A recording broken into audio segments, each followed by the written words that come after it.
Hello, Computer Programming 1 students. This is the assignment, and this is the format that we're going to be having assignments for the duration while we are in uh, coronavirus 2020 procedures here. Here we go.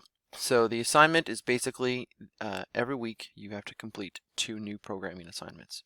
Your assignments will be whichever ones are the 2 next assignments for you on the checklist. If you want to submit more than 2 assignments, feel free to do that. However, I'm going to expect you the following week to complete 2 new assignments, and that will continue until we are back in school.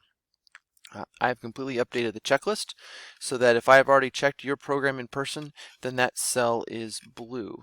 Let me show you what I'm talking about. So I'm going to go down here to the checklist, and of course this is linked.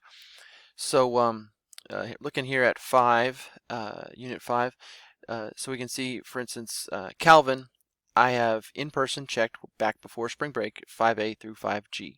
So his 2 programs that he's going to have due for the first week are 5H and 5I. He may already be working on these. That would be great, Calvin, if you have. That'll be less work that you have to do during the week. So anyway, so those are the 2 that he's going to work on. Meanwhile, Aiden, if we look at here, he's already finished all of those. Aiden's, he's already finished all of 6. And I've already checked all of those all the way up through 7B, so he's going to be working on 7C and 7D. Now, if you look here, if we scroll down here, maybe Denzel, he has marked off 5H, which means he has completed it. However, I have not coded that in blue because I have not seen that one in person. So, Denzel, you will need to submit 5H and 5I, and those will count as your 2. We can look down here, some other people with similar situations. For whatever reason, Sebastian, that's not marked off, and Peter. I'll double check those, check the actual official checklist, you guys, but I'm pretty sure I've already checked those for you. Because if we go here, Sebastian, Peter, I've already checked those as well. So anyway, find where you are on the list. For most of you, you're going to be starting in 6A, it looks like, or continuing to work on 6A and 6B. I've got these filled out. If I have checked your program in person, I have marked it as blue. If it is not blue, then I have not checked it, and that's going to be the one that you're going to have to show me. So I think, for instance, Sebastian here, he's got that one marked. That's probably where the one Sebastian that you will need to submit. Anyway, and you can see everybody else's progress. So just to be clear, you're working on the next items in your checklist. Whenever you have completed it and submitted the assignment, which I'll go over through that process here in a second, you will click the checkbox, and it'll look like that. It won't turn blue until probably the next week when I go, your programs are due by Friday, so sometime over the weekend or Monday, Tuesday of the next week, I will go and look at those programs, see if they're correct, give you a grade, and then I will go through and mark that as blue after I've checked your program. So I mark it as blue, you just mark it as checked. And that's what I say in this statement right here. How do you turn in a program? Well, just a couple things. You'll need to upload the Java source code, and what I mean by that is, for instance, here in Dr. Java, this is the temp class. It's named temp.java. I have that saved in, I can look here and it actually shows the path. It's in my file, the documents. I made a folder named drjava.temp. So what you'll need to do is in Google Classroom, when you submit the assignment, you will say upload file, and you will then find this particular file on your computer and then upload that file.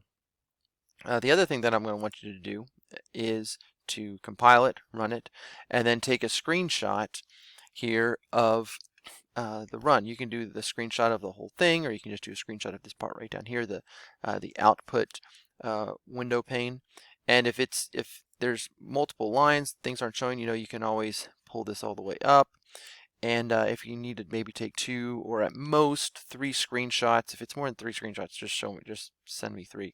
Or if you want to run the program maybe 2 times to show me 2 different runs, that's fine. I'm not looking for more than 3 screenshots per program.